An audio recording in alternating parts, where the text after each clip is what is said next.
Mazmur 91 ayat 1-16. Dalam lindungan Allah, orang yang duduk dalam lindungan yang maha tinggi dan bermalam dalam naungan yang maha kuasa akan berkata kepada Tuhan, tempat perlindunganku dan kubu pertahananku, Allahku yang kupercayai. Sungguh, dialah yang akan melepaskan engkau dari jerat penangkap burung, dari penyakit sampar yang busuk. Dengan kepaknya, ia akan menudungi engkau. Di bawah sayapnya, engkau akan berlindung. Kesetiaannya ialah perisai dan pagar tembok. Engkau tak usah takut terhadap kedahsyatan malam, terhadap panah yang terbang di waktu siang, terhadap penyakit sampar yang berjalan di dalam gelap, terhadap penyakit menular yang mengamuk di waktu petang. Walau 1,000 orang rebah di sisimu dan 10.000 di sebelah kananmu, tetapi itu tidak akan menimpamu. Engkau hanya menontonnya dengan matamu sendiri dan melihat pembalasan terhadap orang-orang fasik. Sebab Tuhan ialah tempat perlindunganmu, yang maha tinggi telah kau buat tempat perteduhanmu. Malapetaka tidak akan menimpa kamu, dan tulah tidak akan mendekat kepada kemahmu. Sebab malaikat-malaikatnya akan diperintahkannya kepadamu untuk menjaga engkau di segala jalanmu. Mereka akan menantang engkau di atas tangannya, supaya kakimu jangan terantuk kepada batu. Singa dan ular tedung akan kau langkahi. Engkau akan menginjak anak singa dan ular naga. Sungguh hatinya melekat kepadaku, maka aku akan meluputkannya. Aku akan membentenginya, sebab ia mengenal namaku. Bila ia berseru kepadaku, aku akan menjawab. Aku akan menyertai dia dalam kesesakan. Aku akan meluputkannya dan memuliakannya. Dengan panjang umur akan kukenyangkan dia, dan akan kuperlihatkan kepadanya keselamatan daripadaku. Pentakosta ketiga adalah pencurahan Roh Kudus yang dahsyat di zaman ini, melebihi yang terjadi di Azusa Street. Pentakosta ketiga akan mengakibatkan penuaian jiwa yang terbesar dan yang terakhir sebelum Tuhan Yesus datang kembali. Pentakosta ketiga akan membangkitkan generasi Yeremia, yaitu anak-anak muda yang dipenuhi Roh Kudus, cinta mati-matian kepada Tuhan Yesus, tidak kompromi terhadap dosa, dan akan bergerak untuk memenangkan jiwa. Pentakosta ketiga lahir di Indonesia yang bergerak ke bangsa-bangsa. Gerakan ini dari timur ke barat dan akan kembali ke Yerusalem. Pentakosta ketiga akan memberikan kuasa untuk menyelesaikan amanat agung Tuhan Yesus, dan setelah itu Tuhan Yesus datang kembali. Shalom saudara, memasuki tahun 2023, kita mendapatkan tuntunan dari ayat 2 Korintus 2 ayat 14 yang berkata, tetapi syukur bagi Allah yang dalam Kristus selalu membawa kami di jalan kemenangannya. Dengan perantaraan kami, ia menyebarkan keharuman pengenalan akan dia di mana-mana.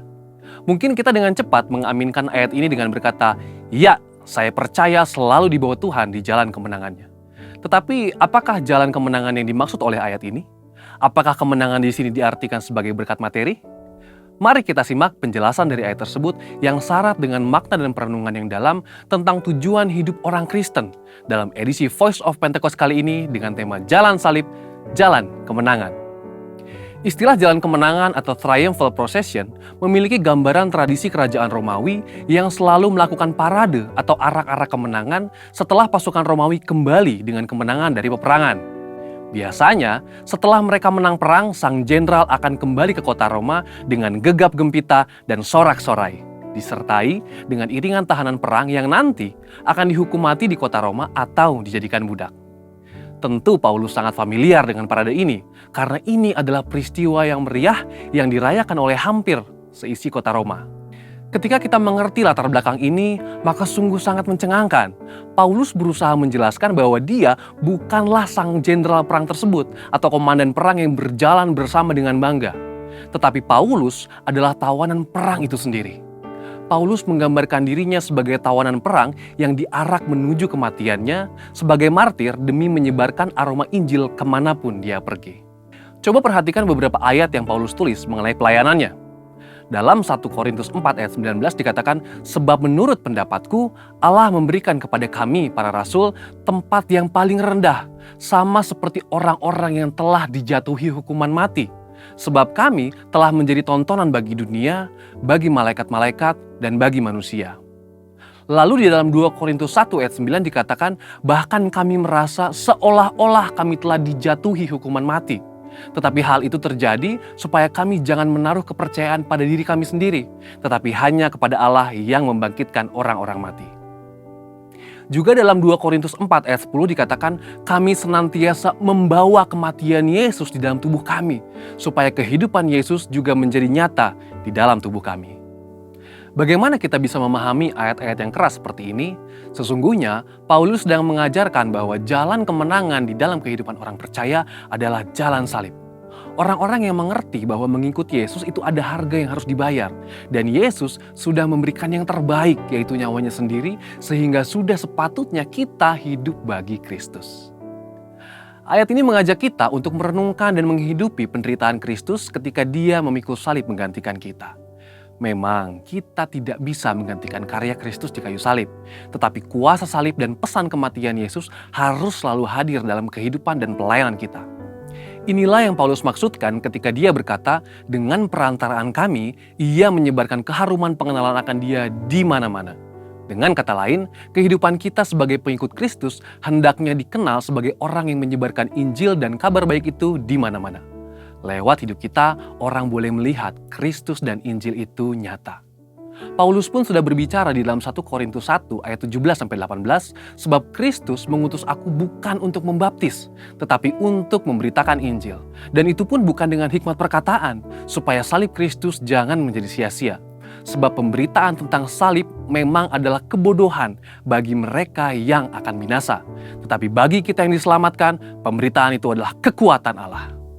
Dari semua penjelasan ini, kita dapat mengambil kesimpulan bahwa kehidupan yang kita jalani sebagai pengikut Kristus, baik itu dalam keadaan suka maupun duka, baik itu dalam keadaan diberkati atau dalam pergumulan, semuanya dapat digunakan sebagai kesaksian bagaimana Kristus bekerja di dalam dan melalui kita. Melalui keadaan baik, sukacita dan berkat-berkat yang kita terima dari Tuhan, itu menjadi kesaksian bagaimana Tuhan mengasihi dan memberkati kita. Namun melalui jalan salib yang kita jalani, perjalanan itu menjadi kesaksian bagaimana Kristus setia menjaga, merawat, membela, dan memberi kekuatan serta kemenangan bagi kita. Kehidupan kita sebagai pengikut Kristus dalam menempuh jalan salib itu menjadi bukti akan penyertaan Kristus dan menjadi bukti bahwa mengikut Kristus adalah jalan kemenangan. Saudara, untuk penjelasan lebih lanjut dari tim teologi kami, silakan buka link yang ada di atas atau scan QR Code yang tersedia. Mari kita bangkit, jadilah pemenang.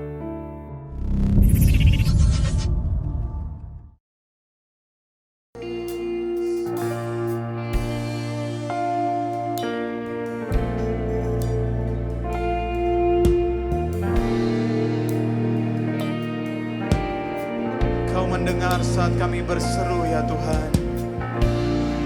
Sebab oleh karena anugerah-Mu, oleh darah-Mu Yesus kami beroleh keberanian untuk masuk di dalam hadirat-Mu. Thank you Jesus. Mari katakan sama-sama. Bapa kau mendengar seruan hatiku.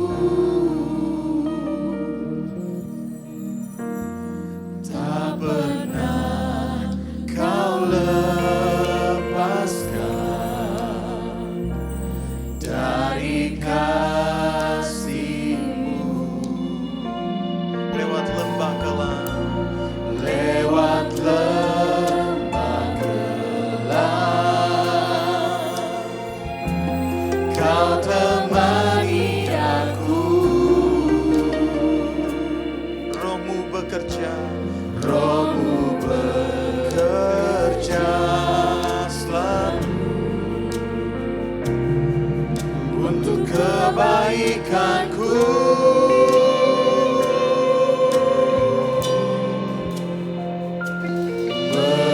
mengalir kuasa dari tempat maha tinggi.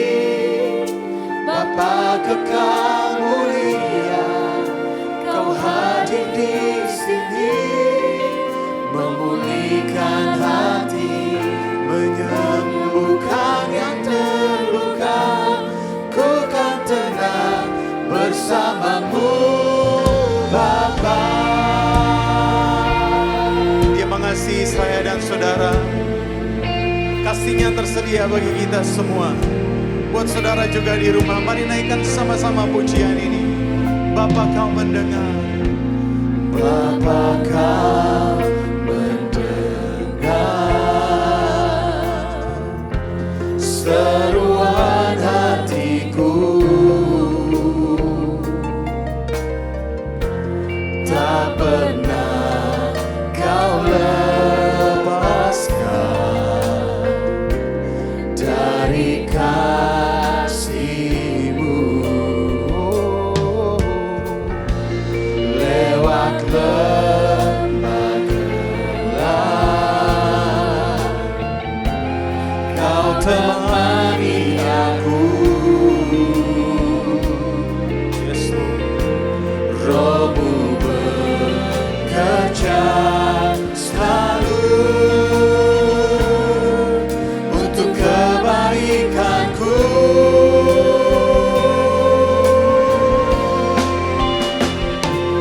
Mengalir kuasa dari tempat maha tinggi. Bapa kekal mulia, kau hadir di sini, memulihkan hati, menyembuhkan yang terluka. Ku kan tenang bersamamu, Bapa. Mengalir kuasa dari tempat maha tinggi. Bapa kekal mulia, kau hadir di sini, memulihkan hati, menyembuhkan yang terluka. Ku kan tenang bersamamu, Bapa. Mari angkat suaramu sembah Dia.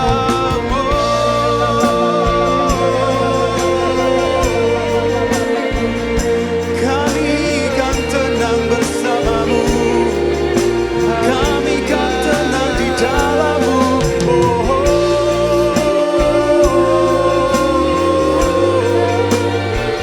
Oh Yesus,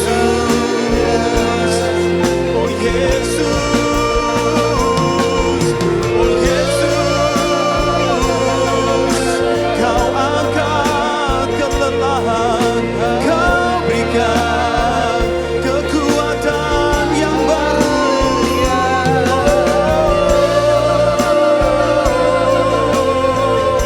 Kami bawa seluruh hidup kami di hadapan-Mu, Tuhan.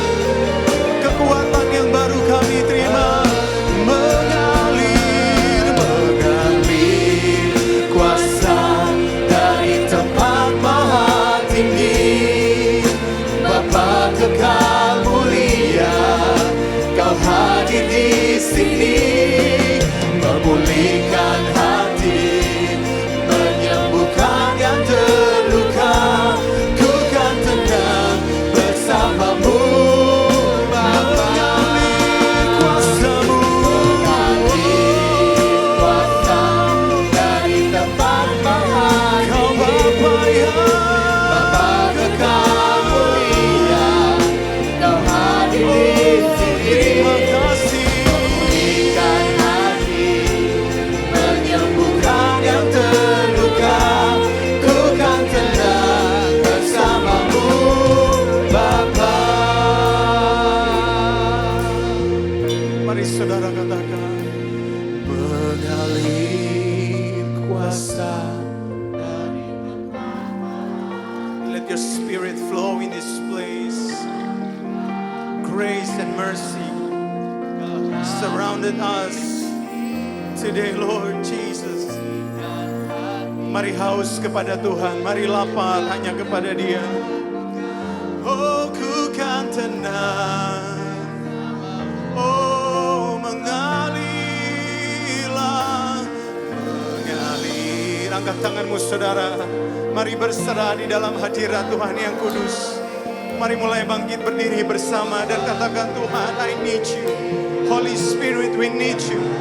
I need your anointing, I need your love.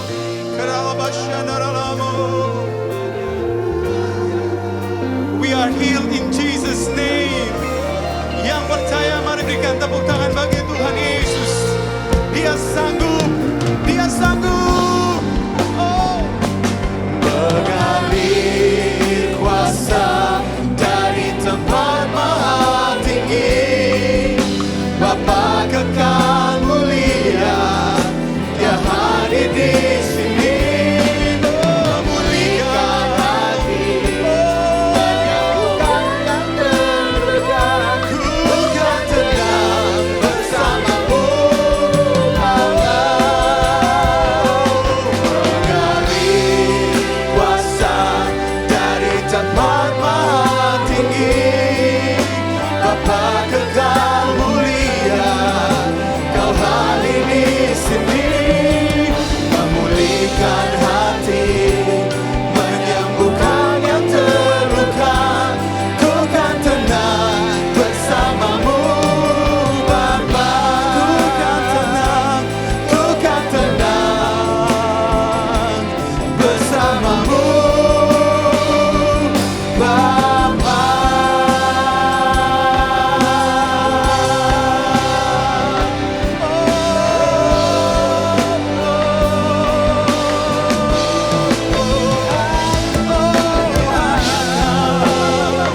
Sungguh hanya Kau yang membuat kami tenang, kami aman di dalam-Mu. Oh Yesus,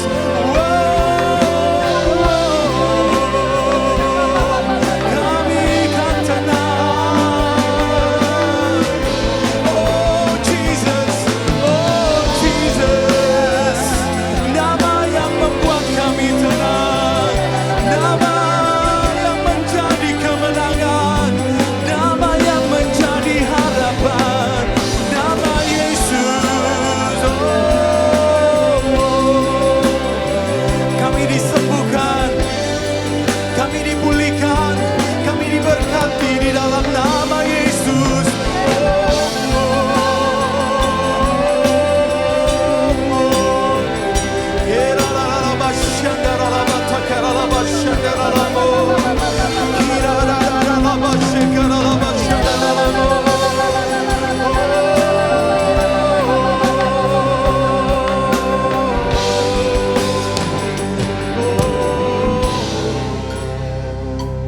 Oh Jesus, hanya dekat Allah saja aku tenang.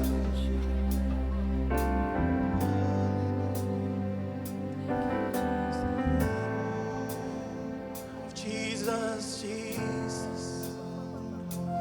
Oh, hanya dekat Allah saja hatiku tenang. Jesus, sebab daripadanya lah kekuatanku, sebab daripadanya lah keselamatanku. Hanya Dialah gunung batuku, hanya Dia gunung batuku, kota bentengku. Kiralaba shakaralaba shandaralaba takaralaba shakaralaba musikiralaba. Kiralaba shatakaraba shandaralaba papapaka shandaralaba sakaralaba. Pour out your spirit.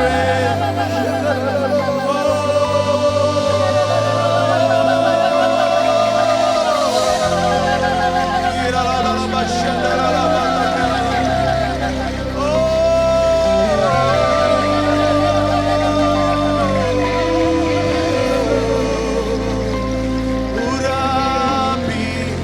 urapi setiap kami Tuhan dengan urapan yang baru, dengan kuasa-Mu Tuhan.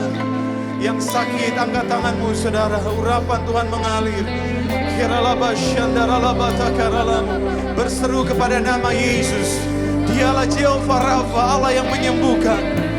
Heraba shakaralaba takaralaba shandaralamu.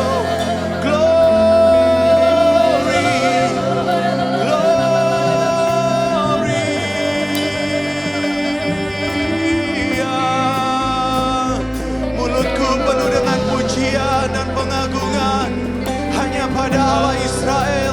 Allah yang memegang teguh perjanjiannya, Allah Elohim, Allah Maha Perkasa. Haleluya. Mari nyanyikan lagumu saudara, nyanyikan mazmurmu, nyanyikanlah pujianmu kepada Dia. Ambil keputusan untuk memuji, menyembah Tuhan hari ini.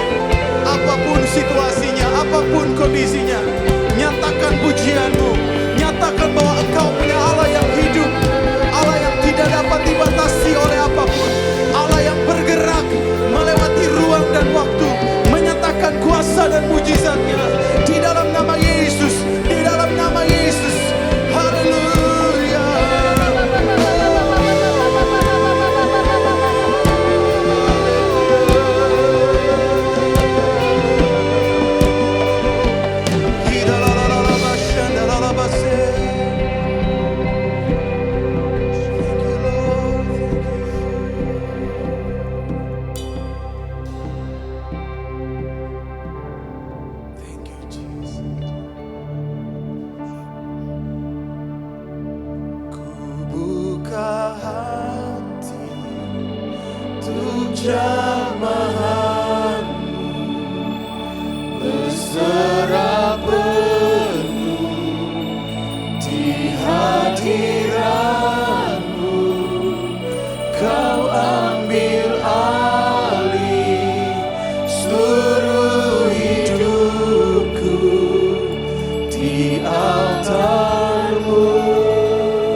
Roh-Mu yang kudus, Roh-Mu yang kudus, pulihkanku. Engkaulah damaiku, Engkaulah damaiku. Ku hidup oleh anugerah-Mu yang menyertaiku. Roh-Mu yang hidup, Roh-Mu yang penuhiku, datang urapiku. Ku siap terima kuasa-Mu, ku siap terima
kekuatan yang baru.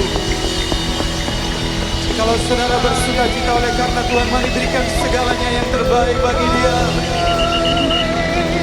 Come on. Oh, we glorify the name above all names, King of kings and Lord of lords. His name is Jesus.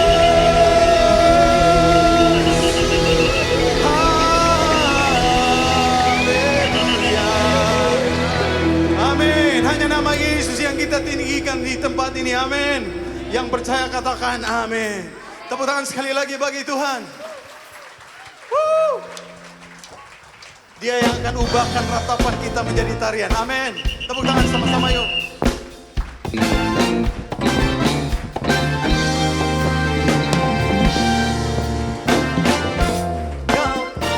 Tepuk tangan sama-sama yuk.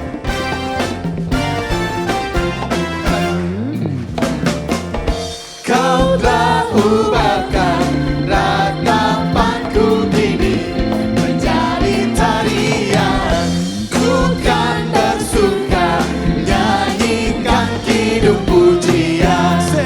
Oh, kau telah ubahkan ratapanku kini menjadi tarian. Ku kan bersuka nyanyikan kidung pujian.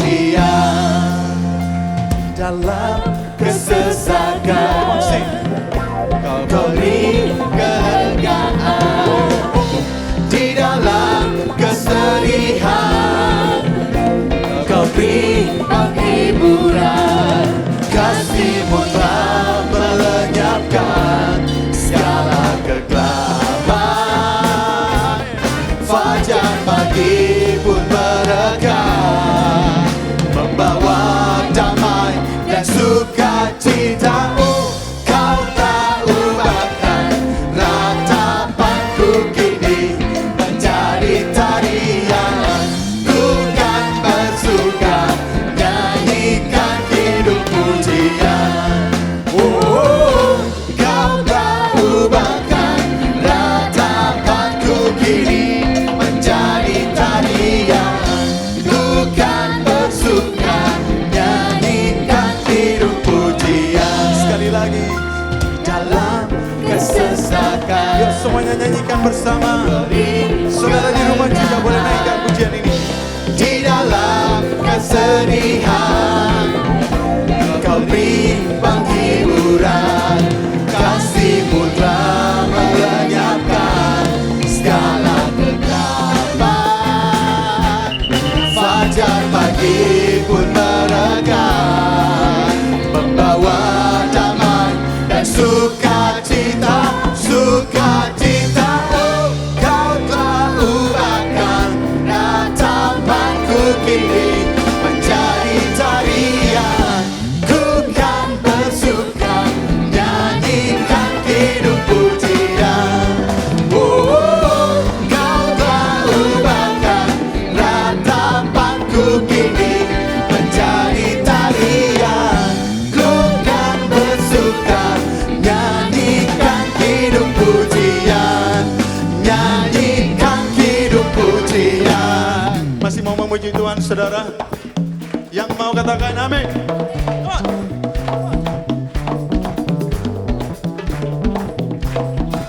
Oh, oh. Yang wanita saja katakan tiada.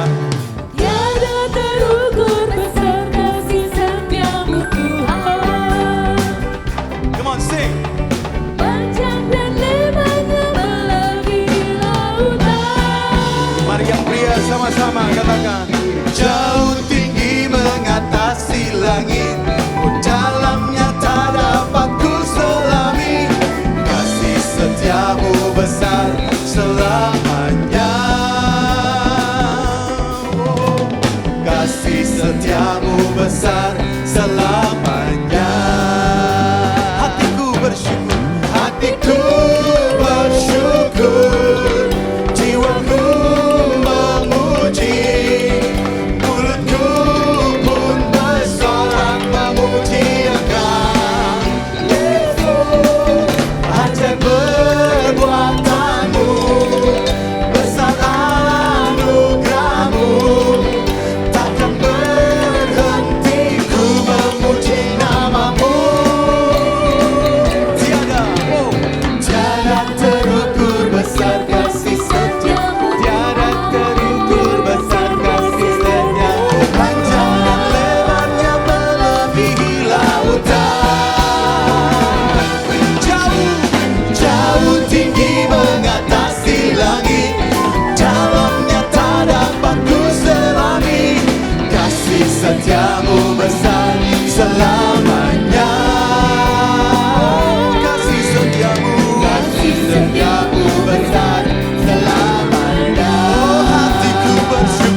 percaya kasih setiamu. Kasih setiamu besar selamanya. Come on, yang mengasihi Tuhan, berikan tepuk tangan bagi Dia. Hanya Dia yang layak untuk menerima puji-pujian kita. Amin. Haleluya. Saya merasa bahwa ada iman-iman yang bangkit pada siang hari ini. Amin, saudara.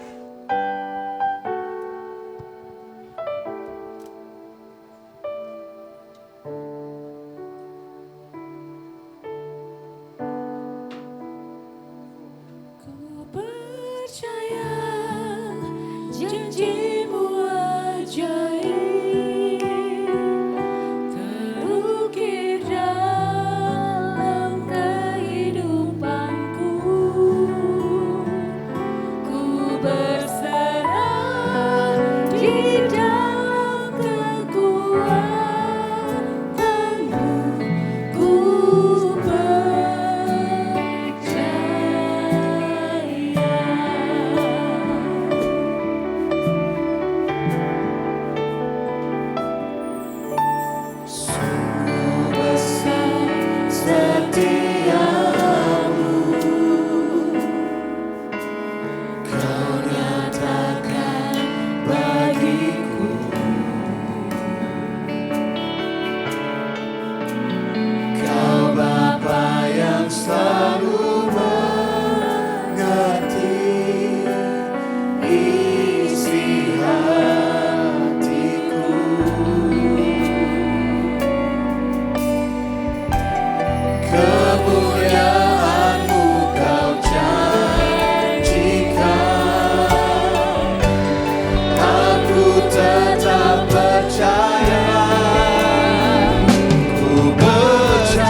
Berikan tepuk tangan kita untuk Tuhan.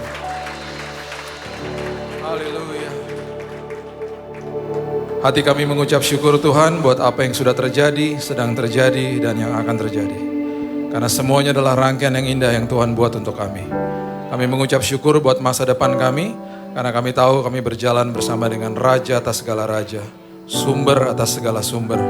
Itu sebabnya Tuhan pasti ujung daripada perjalanan kami pasti aman dan nyaman bersama dengan Yesus. Tuhan, kami sambut firman kebenaran, karena kami tahu firman-Mu menjadi pelita bagi langkah-langkah kami. Di dalam nama Tuhan Yesus, kami berdoa dan mengucap syukur. Kita sama-sama katakan, amin, amin, amin, amin. Haleluya. Silakan duduk. Shalom. Oke. 2 Petrus pasal yang ketiga, kita buka sama-sama. Ayat yang ke-17 sampai 18. 2 Petrus pasal yang ketiga, ayat 17 dan 18. Firman Tuhan katakan begini. Tetapi kamu, saudara-saudaraku yang kekasih, kamu telah mengetahui hal ini sebelumnya. Karena itu waspadalah supaya kamu jangan terseret ke dalam kesesatan orang-orang yang tak mengenal hukum. Jangan sampai sesat. Dan jangan kehilangan pegangan yang teguh. Jangan sampai kehilangan pegangan yang teguh. Bagaimana caranya? Bertumbuhlah dalam kasih karunia dan dalam pengenalan akan Tuhan dan Juru Selamat kita Yesus Kristus. Baginya kemuliaan sekarang dan sampai selama-lamanya. Supaya tidak tersesat, supaya tidak kehilangan pegangan, bertumbuh, firman Tuhan katakan. Bertumbuhnya di dalam apa? Bertumbuhnya di dalam kasih karunia. Gak ada Injil kemakmuran. Bertumbuh di dalam Injil kasih karunia. Jadi makin mengerti Kristus, makin mengerti karyanya dengan luar biasa, kita akan makin kuat iman kita, makin kokoh imannya. Galatia mengatakan makin ngerti, makin kenal siapa Tuhan, tahu bahwa dia tidak pernah berseberangan dengan kita, makin kuat dan kita akan bertumbuh di dalam dia. Itu maksudnya. Siapa yang sering tersesat dan bahkan kehilangan pegangan? Anak kecil. Anak saya Raina ini tahun ini 23 tahun, waktu masih kecil sudah langganan hilang di mall. Jadi setiap kali pegang tangan saya dan sering kali dia mau melepaskan pegangan, sering kali kami selalu katakan nggak boleh. Dan dia selalu janji aku nggak akan kemana-mana. Betul, dia nggak kemana-mana 5 menit, setelah itu dia ngilang. Dan berkali-kali kalau dia hilang, kita sudah terbiasa karena biasanya kami mendapatkan panggilan dari meja informasi. Jadi itu yang selalu dikejar, meja informasi. Pak Billy Lantang dipanggil anaknya, ditunggu anaknya di meja informasi. Itu udah sering tuh saya digituin. Nanti saya datang ke sana, dia lagi duduk di atas meja, kakinya begini-begini gitu ya. Saya nggak bisa marah. Satu hari dia hilang di sebuah mall, dan di mall itu tidak ada meja informasi. Karena ini anak cukup pandai, dia akan cari meja informasi, biasanya itu ada di lobi utama, di depannya pasti ada meja informasi. Ini nggak ada, cuma ada directory aja gitu. Kita udah mulai panik, dan akhirnya kami dapat telepon dari dia, dan kami langsung panik dong, kamu di mana? Gitu. Aku udah di rumah. Naik taksi pulang. Kak, kenapa sih kayak begini terus? Nggak boleh dong, udah tenang, jangan marah-marah, kan aku udah di rumah. Galakan dia. Anak kecil tersesat sama kehilangan pegangan itu biasa.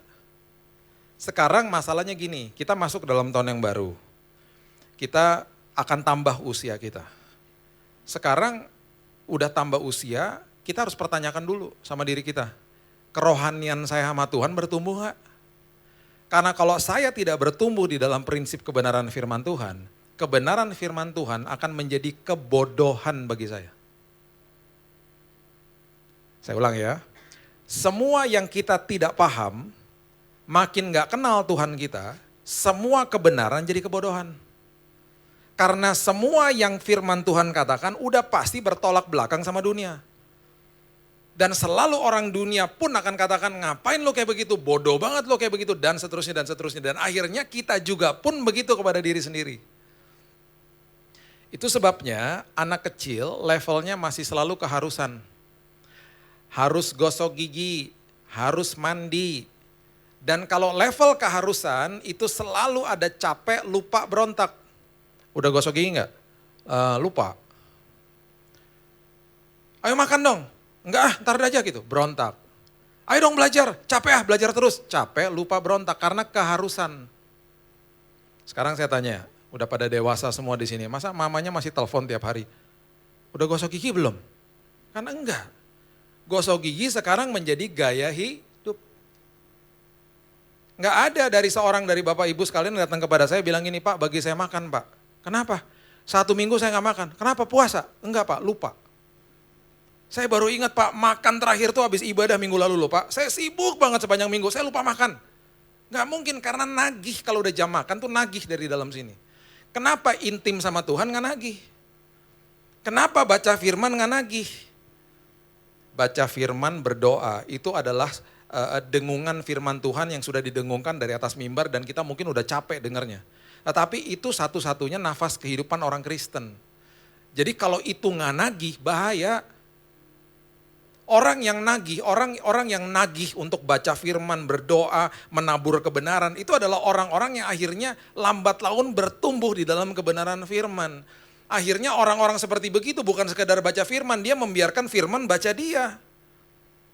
Hidupnya bukan sekedar tahu firman, firman menguasai dia, akhirnya gitu.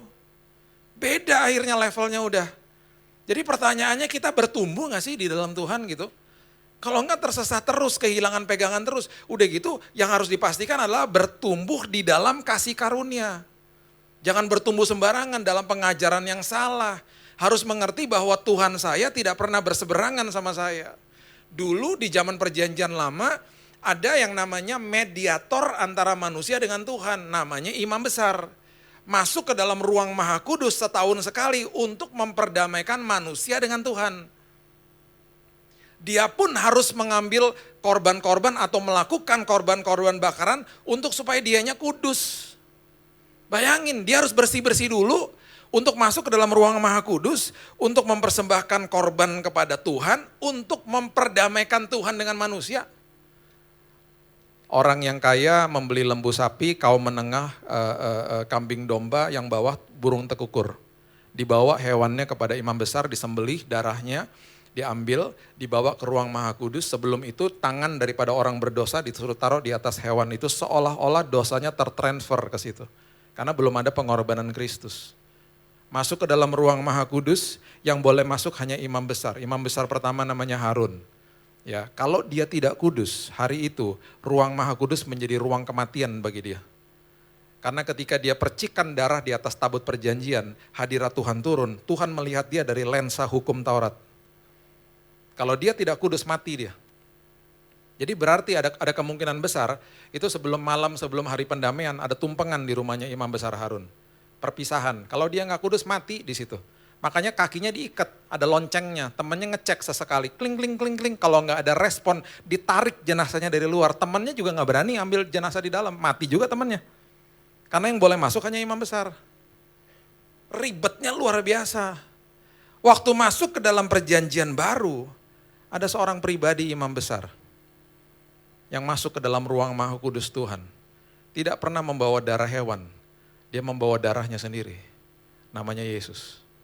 Dia melakukan pendamaian sekali untuk selama-lamanya. Itulah Yesus. Dan itu sebabnya di kitab Ibrani dikatakan apa? Dia adalah perintis bagi jalan masuk ke sorga. Kata perintis adalah forerunner. Dalam bahasa aslinya prodromos. Orang yang menjadi prodromos adalah orang yang lari masuk ke dalam kota, berteriak kepada seisi kota. Sebentar lagi ada orang VIP, ada raja, permaisuri atau pejabat yang akan lewat. Masyarakat langsung berdiri di pinggir jalan menyambut orang penting ini. Bisa bayangkan? Yang menjadi orang prodromos yang menebarkan kabar itu adalah Yesus sendiri. Seolah-olah dia masuk ke dalam pelataran sorga. Dia berteriak kepada seisi sorga. Sebentar lagi ada orang penting mau datang. Siapa? Saudara dan saya. Karena kita dipertemukan dengan hadirat Tuhan, bisa menghampiri tahta Tuhan kapan saja, di mana saja, dalam kondisi apa saja. Karena ketika dia mengatakan sudah selesai, yang terjadi adalah tabir bait Allah terbelah dua. Tabir adalah pemisah antara manusia dengan Tuhan. Udah gak ada lagi pemisah. Kita diperdamaikan dengan dia. Itu sebabnya Yesus tidak pernah berseberangan dengan kita. Kita harus ngerti itu dulu. Kita bertumbuh di dalam sebuah jangkar yang luar biasa. Dengan pengertian itu, ajari anak-anak kita juga dengan kasih karunia. Saya gak pernah ngajarin anak saya dengan tangan begini-begini. Ini hukum Taurat bagi saya. Anak siapa kamu? Anaknya juga bingung. Lah anak elu kok nanya sama gue, gimana sih? Ketika mereka masih kecil-kecil, sekarang mereka 23 dan 16 tahun. Ketika mereka masih kecil-kecil, ketika mereka berbuat salah, saya berlutut di depan mereka. Apa yang Dedi bisa lakukan supaya kamu gak lakukan ini lagi? Langsung dia tahu bahwa bapaknya tidak berseberangan sama saya. Lambat laun mereka bertumbuh di dalam kasih karunia. Lambat laun mereka tidak mau nakal lagi, bukan karena ketakutan sama orang tuanya, tetapi karena hormat sama orang tuanya. Kasih karunia memerdekakan, bukan tiket buat dosa. Makin ngerti kasih karunia, makin tahu bahwa Tuhan gak pernah berseberangan sama kita makin gak mau buat dosa. Itu Tuhan. Kita ngerti itu dulu, baru kita bisa cakap untuk mengelola hidup kita sendiri. Coba lihat Amsal 20 ayat yang kelima. Amsal 20 ayat yang kelima. Firman Tuhan katakan begini. Rancangan di dalam hati manusia itu seperti air yang dalam. Orang yang pandai tahu menimbanya. Ini ayat yang sangat dalam, yang sangat luar biasa. Saya mau Bapak Ibu betul-betul mengerti ayat ini. Rancangan di dalam hati manusia, rancangan bahasa aslinya adalah etsah. Itu adalah firman yang pernah kita dengar atau firman yang pernah kita baca. Itu rancangan. Orang yang pandai tahu menimbanya. Menimba adalah dalah, mengambil sesuatu dari kedalaman dibawa ke permukaan. Yang saya mau kita mengerti adalah orang pandai, karena kita semuanya adalah orang pandai di tempat ini. Orang pandai artinya tabun. Tabun artinya adalah orang yang cakap berargumentasi. Nah, makin bingung nih, cakap berargumentasi sama siapa? Rupanya penulis Amsal sedang mengajarkan kepada kita, orang yang pandai adalah orang yang cakap berargumentasi dengan dirinya sendiri. Pribadi yang paling sulit dikalahkan bukan iblis, karena iblis sudah dikalahkan di kayu salib. Pribadi yang paling sulit dikalahkan adalah diri kita sendiri. Saya waktu terima Yesus sebagai juru selamat, tahun 98. Ya, saya dengar minggu lalu adik saya di sini ya, dia juga sama-sama saya bertobat. Kita bertobat tahun 98. Ini tahun ke-25 pelayanan sama Tuhan, bagi Tuhan. Bertobat di tahun 98, waktu bertobat yang lahir baru apanya? Tubuh, jiwa atau roh? Rohnya. Tubuhnya tetap sama. Habis lahir baru besok ngaca tetap aja rambutnya gak ada. Berharap rambutnya tumbuh gak tumbuh-tumbuh. Karena tubuhnya masih tubuh yang fana, ya kan? Dulu ex gondrong, sekarang udah almarhum rambutnya, dipanggil Tuhan. Istri saya suka bilang begini, minta maaf sama jemaat karena kamu kalau di atas mimbar suka memantulkan cahaya dari kepala. Karena lampu di atas. Jadi kalau ada pantulan cahaya mohon maaf ya. Jemaat suka silau, kamu kan gak pakai bedak katanya gitu. Anggap aja urapan Tuhan. Waktu lahir baru tubuhnya sama, jiwanya sama, lagi in progress. Under construction, pembaharuan budi bahasa Alkitabnya Roma 12. Jadi waktu lahir baru tetap aja karakter kita harus bertumbuh di dalam Tuhan. Yang waktu lahir baru tahun 98, yang lahir baru kan roh saya. Berarti rohnya baru lahir, just born, baru lahir. Usia rohnya itu masih sangat muda dibandingkan sama jiwa saya yang udah penuh sampah. Nah sekarang gini, kalau saya nggak kasih makan rohnya, supaya rohnya bertumbuh, alhasil yang terjadi adalah hidup saya nggak pernah dipimpin sama roh, karena rohnya nggak pernah kuat. Rohnya gak pernah bertumbuh. Yang dipenuhi setiap hari hanya sampah di dalam jiwa. Apalagi dengan sosial media. Apalagi kalau kita bangun pagi, kita kalau bangun pagi ngapain? Semuanya pasti kan begini-begini. Ayo, bukan cari suami, bukan cari istri, cari apa? Cari HP. Makanya kalaupun cari HP, yang dibuka adalah renungan harian. Atau Alkitab yang dibuka pagi-pagi. Saya 3 tahun lalu, abis saya negorin jemaat kayak begini, Tuhan bilang ini, oke Bill sekarang kamu tulis renungan harian. Enak aja saya bilang gitu. Kalau renungan sebulan sekali gak apa-apa, renungan harian. Tiap hari berarti Tuhan, iya. Terus Tuhan bilang gini, tapi kan itu suara saya. Iya tapi kan itu kan saya yang nulis, saya yang repot, saya bilang gitu. Akhirnya udah gak bisa berargumentasi, Tuhan bilang tulis, nanti saya yang kasih pewahyuan. Oke deh Tuhan, saya kasih tahu istri saya, sayang tiap hari siap-siap. Kenapa mesti siap-siap? Saya mau menulis renungan harian. Ya oke, bagus dong, itu bagus, aku support gitu. Pertama dia support, pas saya bilang begini baru dia gak support. Tapi kamu editornya, enak aja katanya gitu. Aku gak mau ikutan repot, enak gak bisa, saya nulis kamu jadi editornya, kamu harus lihat juga. Sekarang udah 1000 lebih renungan harian saya tulis. Dan sebelum saya tidur malam saya udah harus upload. Yang paling berat adalah hari Minggu seperti begini, pelayanan full sampai malam biasanya. Pulang udah capek masih harus tulis. Karena jam 6 pagi itu udah harus nongol di YouTube saya. itu komitmen sama Tuhan. Supaya apa? Jemaat kalau bangun pagi baca renungan. Bagi saya juga bagus karena saya belajar terus berarti tiap hari. Dapat suara Tuhan tiap hari. Kemarin anak saya wisuda di Amerika. Perbedaan waktu 15 jam. Jam 3 sore di sana berarti jam 6 pagi di sini. Jam 2 siang keluarga saya udah ngingetin, Daddy udah tulis renungan gak? Oh iya, sejam lagi jam 6 pagi loh. Mereka lagi jalan-jalan cari makan, saya harus duduk. Tulis renungan harian, Tuhan cepetan Tuhan bicara, udah kelaparan nih Tuhan. Tuhan cepetan bicara Tuhan, mereka udah jauh Tuhan, buruan Tuhan. Gak bisa langsung dapet. Doa dulu, renungin dulu, namanya juga renungan. Ditulis juga pakai perenungan. Istri saya marahin, jangan gitu makannya, jangan last minute.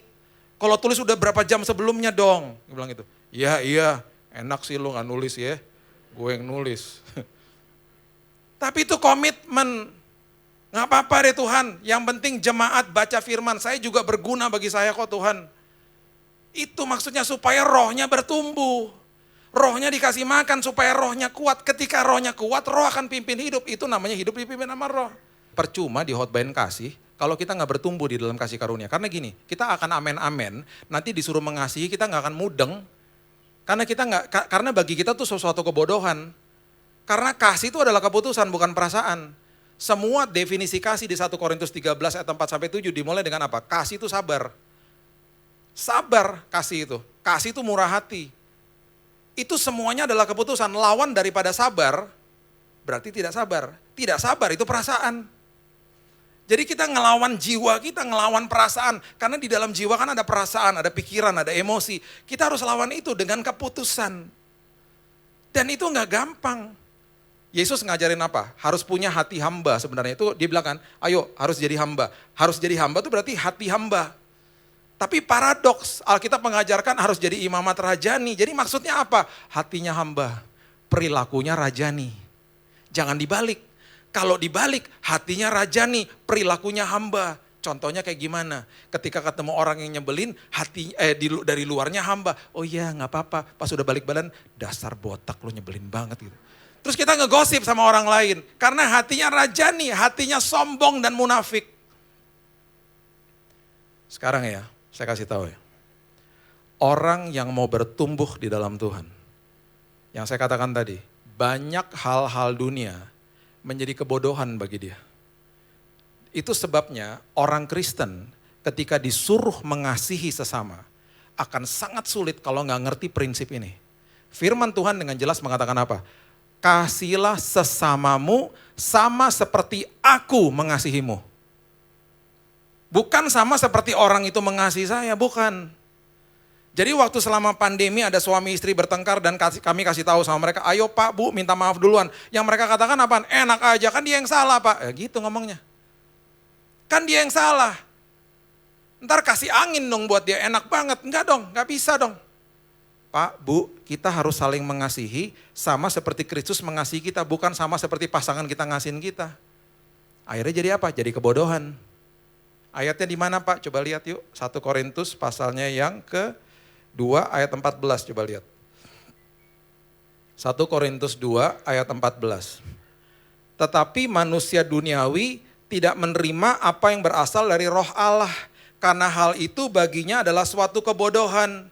Dan ia tidak dapat memahaminya sebab hal itu hanya dapat dinilai secara rohani. Tuh. Jangan baca ayat ini mengatakan bahwa ini buat orang dunia, enak aja. Kita masih ada sisi duniawinya karena jiwa kita bersentuhan dengan dunia. Jadi dikatakan dengan jelas adalah yang tidak dapat dipahami jadi kebodohan. Semua firman yang kita nggak pahami dan kita nggak bertumbuh di atas kasih karunia, itu jadi kebodohan. Makanya banyak orang yang masih mencari orang yang tepat, itu mitos. Semua orang apalagi yang jomblo-jomblo, lagi cari orang yang tepat Pak. Kalau datang konseling, emang ada orang yang tepat? Siapa? Nggak ada. Mana ada orang yang bisa menjawab kebutuhan kita dari A sampai Z? Nggak ada. Istri saya juga nggak bisa. Oh gitu ya Pak, berarti nggak ada dong. Berarti saya nggak bisa nikah. Bukan gitu. Jadi gini caranya, prinsipnya begini, kamu harus jadi orang yang tepat bagi nanti pasanganmu gitu loh. Kamu harus mempersiapkan dirimu jadi orang yang tepat. Terus yang sudah menikah bangun pagi harus mengatakan apa? Saya harus jadi orang yang tepat bagi istri saya. Istri saya bangun pagi, saya harus menjadi orang yang tepat bagi suami saya. Jadi akhirnya saling mendahulukan, tidak menuntut. Akhirnya tumbuhlah keluarga yang sehat di dalam Tuhan. Karena saling mendahulukan, mengasihinya itu saling mendahulukan, dan kasih adalah keputusan. Itu maksudnya, kita kalau paham tentang itu, kita merdeka hidupnya. Itu sebabnya saya paling gak setuju sama orang Kristen yang memberikan silent treatment. Saya paling gak setuju sama orang Kristen yang mendiamkan orang. Pak, Bu, orang yang nyebelin dalam hidup kita banyak. Banyak, dan Tuhan biarkan ada di situ. Paulus mengatakan ini ada duri yang menggocoh aku, sampai 3 kali dia minta untuk diangkat. Gak diangkat-angkat sama Tuhan. Akhirnya dia katakan apa? Di dalam kelemahanku, kekuatanmu, kuasamu menjadi nyata ya Tuhan. Jadi berarti apa? Ketika berhadapan sama sebuah masalah, yang berubah saya bukan orangnya. Orang yang nyebelin jangan didoain mati. Tuhan, kenapa waktu COVID yang baik-baik pada meninggal semua, dia kok gak mati-mati Tuhan? Dia udah sekarat Tuhan, saya udah seneng Tuhan, dia sembuh Tuhan. Jangan didoain kayak begitu. Udah gitu orang yang nyebelin itu, kalau jaga jarak, yes gak apa-apa jaga jarak. Gak semua orang juga bisa deket. Prinsipnya di dalam pertemanan itu pastilah ada orang-orang yang gak bisa deket. Kita jaga jarak, ada juga orang-orang yang memang toksik. Gak bisa dideketin juga. Tetapi jangan dikasih silent treatment. Orang yang jebelin jangan. Itu sebabnya kita harus jadi orang yang tabun, cakep berargumentasi dengan diri sendiri. Ketika ketemu sama orang nyebelin di mall, yang berselisih paham sama kita, berarti harus ngapain? Tegor duluan. Nah loh, bagi kita orang-orang yang tidak paham sama kebenaran itu menjadi kebodohan. Kita kan berargumentasi sama diri sendiri pas ketemu sama orang yang nyebelin itu. Aduh tuh dia tuh. Oke, tapi kemana dengar firman? Harus tegur duluan. Ntar, terus kita berargumentasi sama diri sendiri. Ntar kalau dia gak negur balik gimana dong Tuhan? Aduh udah makin dekat, makin dekat. Ya gimana nih, gimana nih? Ntar kalau gue tegur, dia gak negur, gengsi dong gue. Gitu. Kita lagi berargumentasi sama diri sendiri. Terus kita melakukan firman Tuhan. Oh, udah bodoh deh. Yang penting kan kata firman Tuhan ini kebenaran. Aku harus punya hati hamba. Saya tegur duluan. Hai bro. Terus dia bener-bener buang muka. Buang mukanya betul-betul maksimal lagi. Kan ada yang buang muka sambil nyaru gitu ya. Buang mukanya belakang-belakang lihat. Ini benar-benar buang muka. Kita kan kesel. Tuh kan Tuhan dia buang muka. Yang paling berat ngapain coba? Udah dia buang muka. Ya, udah dia buang muka nih. Kita lagi janjian ketemu sama teman yang kenal juga sama dia. Nah, ayo.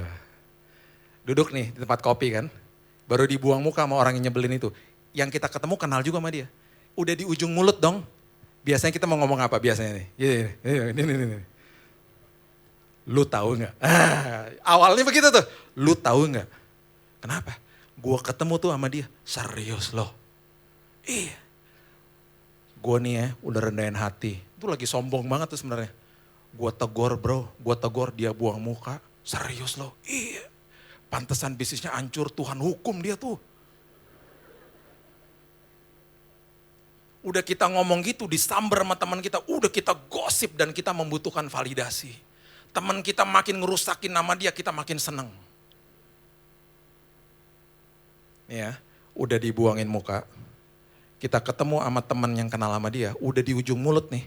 Kita bilang gini, enggak Tuhan, aku mau ngomongin yang lain. Di situ, hari itu kita adalah orang yang lebih daripada pemenang. Di hari itu kita tunjukkan kepada diri kita sendiri, saya menang berargumentasi sama diri sendiri.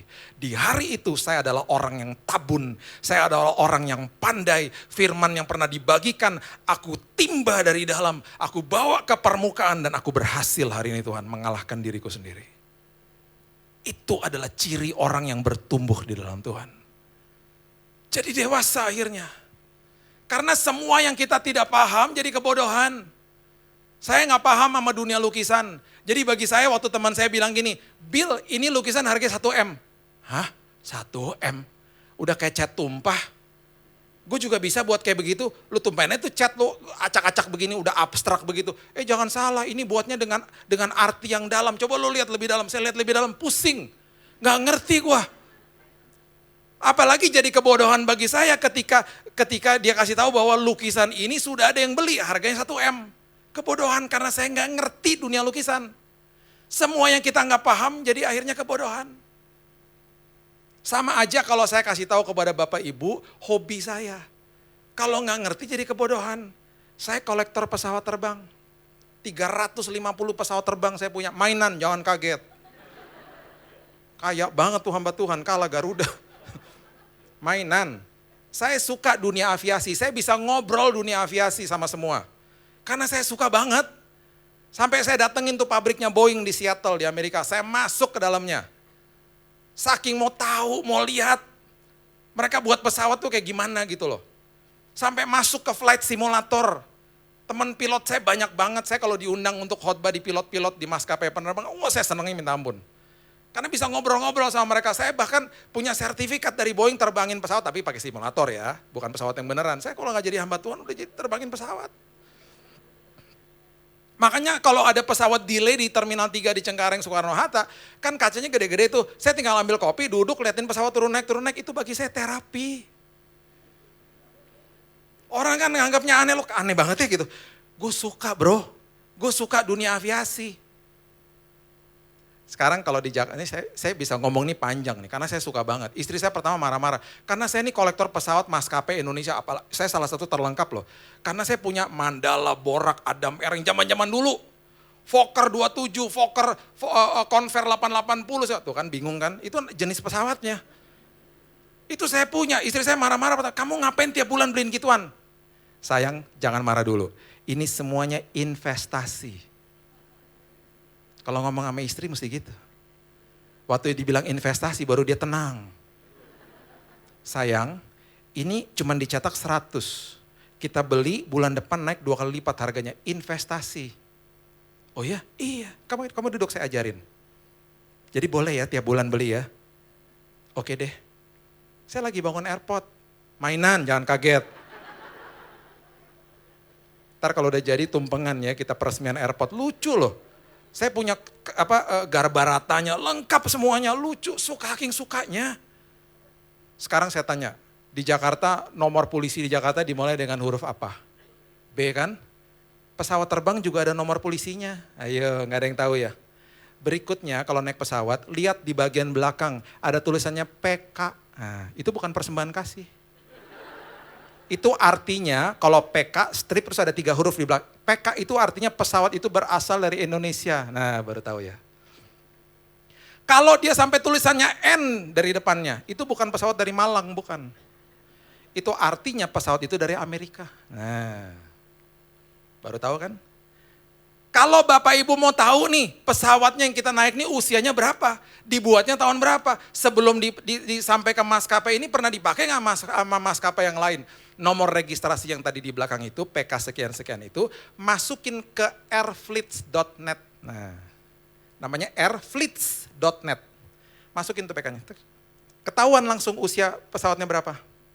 Cuman jeleknya bagi orang-orang seperti saya karena taunya detail, pas mau masuk pesawat, cek, ya ampun Tuhan 20 tahun pesawatnya. Ngeri banget Tuhan, 20 tahun tua banget di pesawat. Mendingan gak usah tahu kan. Kemarin istri saya 3 hari lalu pulang dari Kanada. Saya sebelum dia mendarat udah tahu dia mendarat. Kenapa? Flight radar. Weh, ada. Jadi saya tahu nih nomor maskapai penerbangan masukin. Itu kelihatan di radarnya real time. Dia terus altitude-nya turun, terus mendarat gitu. Landed gitu. Terus dia buka HP kan. Dia kasih tahu di WhatsApp, aku sudah mendarat. Saya balasin, aku sudah tahu. Saking detailnya. Nih saya bisa ngomongin nih tentang dunia aviasi. Bisa berjam-jam gak ada habis-habisnya. Karena saya paham. Makanya kalau paham firman Tuhan, apapun yang dikatakan firman Tuhan tidak akan jadi kebodohan. Mazmur 131, saya bagikan 2 ayat lagi ya. Ini doa saya. Salah satu doa saya di pagi hari ini. Ya. Mazmur 131 ayat yang kedua.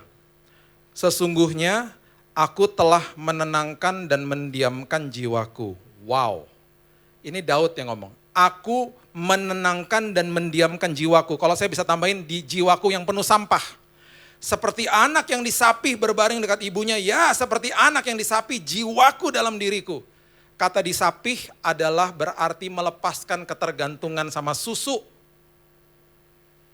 Jadi jiwa kita yang udah penuh sampah ini, tiap pagi saya bilang ini, Tuhan, apapun yang masih ada sampah dalam hidup saya, keluarin Tuhan. Aku mau menyapih jiwaku, menenangkan dan mendiamkan jiwaku yang penuh sampah. Aku hari ini mau hidupku dipimpin sama roh kebenaran. Karena apa? Karena begini, coba lihat 1 Korintus 3, ayat pertama dan ayat yang kedua.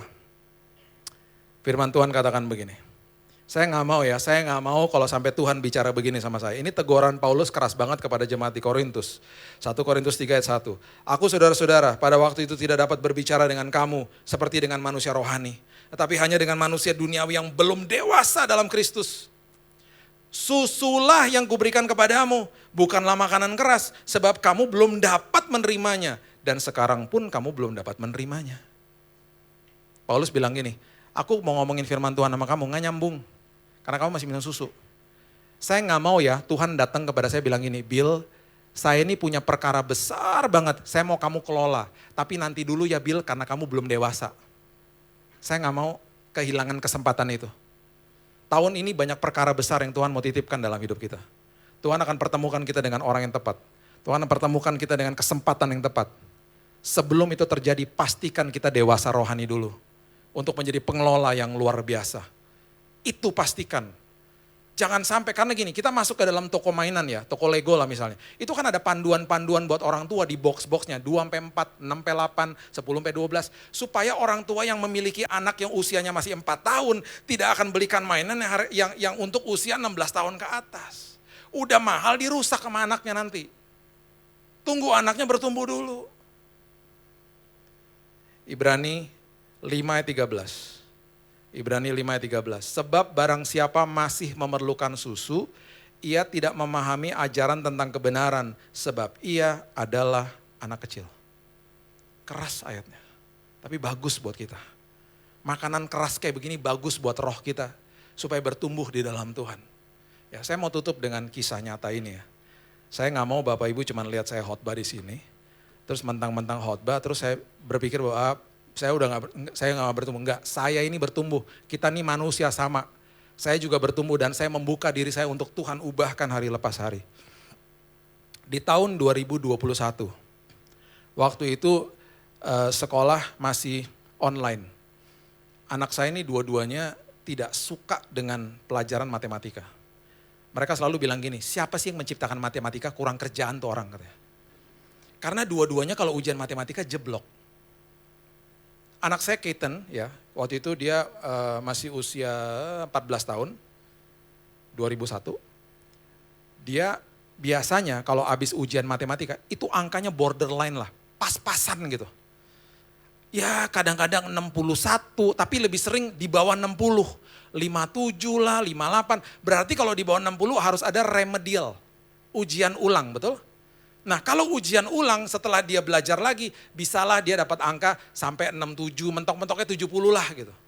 Sampai-sampai mereka pernah bilang gini sama saya, kenapa ya kita gak bisa memilih gitu loh. Bilang sama guru, kita nanti kalau udah besar gak mau masuk ke teknik sipil misalnya, kemana-kemana yang tidak membutuhkan matematika yang ngejelimet gitu.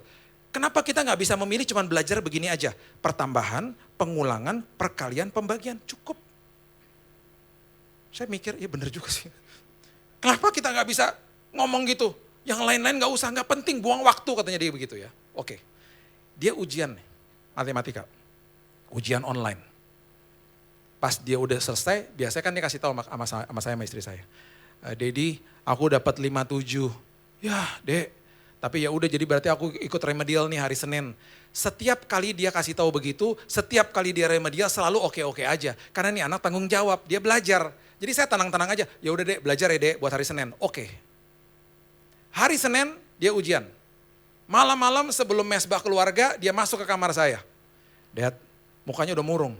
Kenapa Dek? Gimana Dek? 60 berapa dapatnya remedial? 43 Dek. Ya, 43? Kok tambah jeblok Dek? Dari 57 jadi 43. Susah Dad. Susah banget. Aku udah belajar yang keluar beda. Pokoknya susah banget. Aku sebel banget. Dia kayak mau nangis gitu. Saya gak mau kasih dia tekanan. Saya bilang ya udahlah, you gave your best. Kamu udah berikan yang terbaik. Udahlah gak usah stres. Nanti belajar lagi yang berikutnya lah. Toh juga selama ini kamu dapatnya bagus kok. Selagi dia cerita, tiba-tiba dia ngomong gini, Dad, enak juga ya kalau lagi ujian online. Kenapa? Kayak tadi nih, remedial, gurunya tiba-tiba ada meeting. Jadi Zoom-nya dimatiin.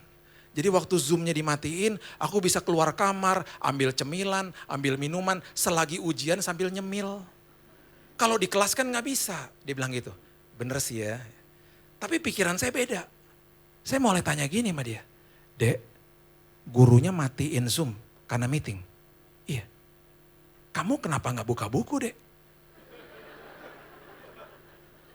Itu naluri pertama keluar. Kenapa nggak buka buku, Dek?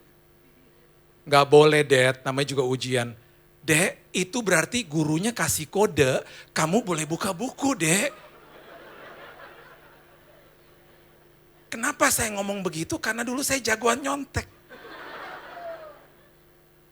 Zaman saya nyontek itu manual loh. Nulis di seragam teman di depan. Nah, salah satunya. Jangan ditiru ya. Di sepatu. Udah biasa dulu, jago banget, akalnya banyak. Jadi naluri pertama yang keluar, kenapa gak buka buku? Gak boleh tuh ujian. Saya gak puas. Tunggu. Waktu gurunya mau matiin Zoom. Emang dia bilang, anak-anak, Miss mau matiin Zoom. Anak-anak jangan buka buku ya, jangan nyontek ya. Emang dia bilang gitu? Enggak. Itu berarti kode keras, Dek.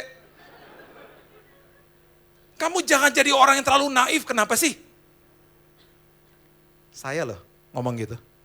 Lain kali kalau misalnya kejadian kayak begini, panggil Dedi. Dedi yang bukain bukunya. Kamu kemarin tuh bisa dapat 80 deh kalau kamu buka buku. Please deh. Gak boleh, Dad. Namanya juga ujian. Saya gak puas. Minggu depannya ngambil raport online sama Miss yang itu. Saya bilang, saya jangan ngambil raport. Saya bilang sama istri saya. Saya tanya dong. Miss, yang pas kemarin remedial, Miss katanya meeting. Zoom dimatiin. Berarti Miss, anak-anak sah-sah aja dong ya kalau boleh buka buku ya Miss. Ya nggak boleh lah Pak, namanya juga ujian. Masih nggak puas. Gini Miss, gini. Waktu Miss matiin Zoom, kan Miss tidak kasih tahu kepada mereka bahwa tidak boleh buka buku kan Miss. Berarti kalau ada yang buka buku berarti oke aja. Oh saya nggak perlu kasih tahu Pak, karena ini sekolah Kristen. Anak-anak sudah penuh integritas. Mereka belajar integritas tiap hari. Jadi saya tidak perlu kasih tahu karena mereka pasti dan saya percaya mereka tidak akan buka buku. Emangnya ada apa Pak? Oh nggak apa-apa Miss, cuma nanya aja. Lebih malu lagi ketika dia ngomong apa? Pak kapan lagi khotbah di sini? Mateng. Di malam hari itu, saya samperin anak saya. Dan saya minta maaf sama dia. Dek, I'm so sorry. Dedi minta maaf ya Dek. Kenapa gitu ya lagi minta maaf, lagi enak-enak momen sama anak saya. Tuhan kirim istri saya di belakang saya. Dia denger lagi saya ngomong gitu. Terus dia, biasalah. Hamba Tuhan ngajarin anak nyontek, gimana sih? Sambil lewat, nyebelin banget deh. Tuhan kenapa sih dia harus lewat-lewat ah? Saya nggak pernah lupa ya. Setelah saya minta maaf sama anak saya, dia ngomong gini sama saya. Dad, aku lebih baik dapat 43 daripada aku nyontek. Itu kayak ditampar-tampar tuh nggak muka saya. Terus lewat lagi istri saya, rasain loh. Dihantam kiri kanan udah. Di situ Tuhan bilang gini, Bill, kamu masih ada sampah dalam hatimu. Apakah saya rasa tertuduh? Tidak. Yang saya rasa adalah kasih karunia Tuhan kepada saya. Tuhan tidak nuduh, Tuhan tidak ingatkan masa lalu. Yang ada adalah dia tidak pernah berseberangan dengan kita. Saya minta maaf sama Tuhan, Tuhan sorry ya Tuhan. Aku merasakan kasihnya yang luar biasa. Makanya saya gak malu cerita, karena saya tahu bahwa Tuhan kita gak pernah berseberangan sama kita. Bertumbuhlah di dalam kasih karunia Tuhan. Supaya perkara besar yang Tuhan sudah siapkan, dititipkan dalam hidup kita di tahun ini. Berikan tepuk tangan kita untuk Tuhan kita. Haleluya. Bapak aku mengucap syukur berterima kasih buat hari ini. Aku stop sampai di sini ya Tuhan. Tapi aku percaya bahwa firman Tuhan terus berkumandang di hati kami. Ini komitmen kami Tuhan, kami mau bertumbuh di dalam kasih karunia Tuhan. Supaya kami tidak tersesat, supaya kami tidak kehilangan pegangan. Supaya firman Tuhan bukan menjadi sesuatu kebodohan bagi kami Tuhan. Karena kami mau hidup kami dipimpin sama roh. Kami gak mau minum susu terus Tuhan, kami mau bangkit Tuhan menjadi orang yang dewasa di dalam Kristus. Menyapi hidup kami Tuhan, bahkan menenangkan dan mendiamkan jiwa kami yang penuh sampah Tuhan. Supaya kami menjadi orang-orang yang tabun melakukan firman Tuhan walaupun berat. Walaupun kadang-kadang gak nyaman kami lakukan karena daging kami ini kuat Tuhan. Tapi kami percaya ketika kami bertumbuh di dalam Tuhan, kami hidupnya dipimpin sama roh. Dan bahkan hidup kami berkemenangan Tuhan. Dan bahkan perkara-perkara besar yang Tuhan sudah siapkan bagi kami terjadi di tahun ini Tuhan. Tuhan pertemukan kami dengan orang yang tepat. Pertemukan kami dengan kesempatan yang tepat. Karena kami akan terus dibawa naik tidak turun. Terima kasih Tuhan. Meteraikan firman ini. Karena kami adalah manusia-manusia yang juga sudah dimeteraikan oleh Roh Kudus. Kami terima firman kebenaran. Dan kami akan jadi pelaku-pelakunya. Hanya di dalam satu nama yang indah. Yesus Kristus Tuhan dan Juru Selamat kami. Kami sudah berdoa dan mengucap syukur. Kita sama-sama katakan. Amin. God bless you.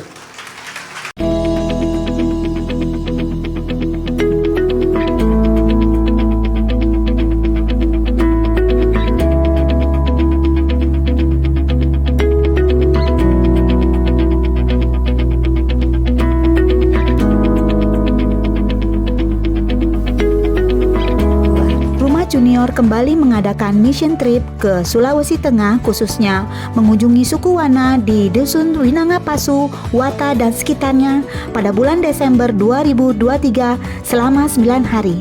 Bagi Bapak Ibu yang ingin bergabung dalam acara misi ini, dapat mendaftarkan diri segera karena tempat sangat terbatas, hanya untuk 10 orang dengan biaya kurang lebih 8 juta. Informasi selengkapnya bisa menghubungi administrasi Rumah Junior di 0817 803424 atau dengan Jenny 0857 2255 6969.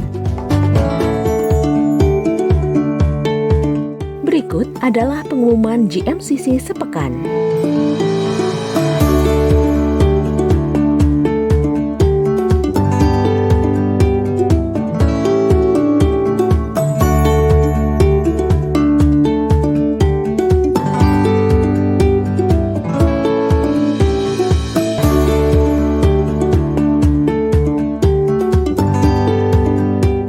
Ibadah Umas atau Usia Emas akan kembali diadakan pada hari Rabu pada pukul 11 waktu Indonesia Barat.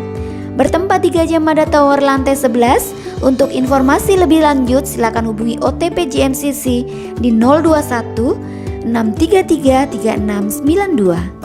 KOM 100 reguler angkatan 75 kelas akan dimulai pada tanggal 19 Maret 2023 pukul 14.30 hingga 17 waktu Indonesia Barat. KOM 200 siang dimulai pada tanggal 5 Maret 2023 pada pukul 14.30 hingga 17 waktu Indonesia Barat. Syarat mengikuti kelas ini adalah usia minimal 17 tahun dan wajib sudah lulus KOM 100. Baptisan air akan diadakan pada hari Sabtu 25 Maret 2023. Bagi jemaat yang akan dibaptis silakan mendaftar terlebih dahulu di counter ibadah raya atau di OTP GMCC di 021 633 3692. Terima kasih jemaat GMCC sekalian atas partisipasi untuk pengadaan layar LED di lantai 11. Kami juga ingin menginformasikan bahwa saat ini renovasi akan dilanjutkan ke lantai 12A, yaitu untuk ruang ibadah TSC, ruang pemberkatan pernikahan, dan ruang serbaguna. Untuk itu kami mengajak Bapak Ibu Saudara kembali mendukung renovasi gereja kita ini. Terima kasih dan Tuhan Yesus memberkati. Little Kings Gajah Mada City Church dan Rumah Junior mengadakan kegiatan berdonasi untuk didonasikan kepada teman-teman yang membutuhkan di pedalaman. Bagi Bapak Ibu yang memiliki anak dan beribadah di Little Kings dapat mengambil bagian dengan berdonasi di lantai 11 ruang ibadah Little Kings.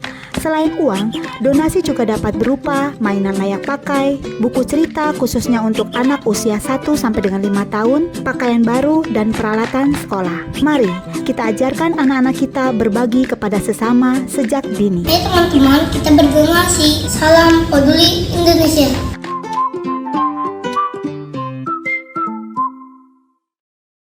Tuhan, saat ini kami rindu untuk menerima berkat ini daripada-Mu. Mari kita angkat tangan kita. Kiranya kasih karunia, damai sejahtera, sukacita, berkat, rahmat, perlindungan daripada Allah Bapa, persekutuan kita dengan anaknya yang tunggal Yesus Kristus, serta pertolongan yang manis oleh Roh Kudus akan selalu menyertai kita mulai dari saat ini sampai selama-lamanya. Semua yang percaya katakan amin. Tuhan Yesus memberkati. Selamat hari Minggu.